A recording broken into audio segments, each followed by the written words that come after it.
Hello everyone, today I'll show you how to change the field of view in Iron Nest.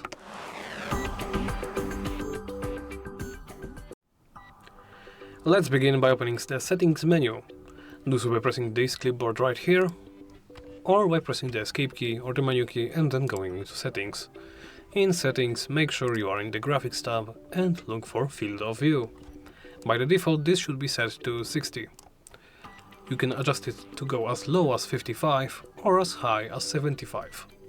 Adjust it to your liking. I prefer playing with something like 65.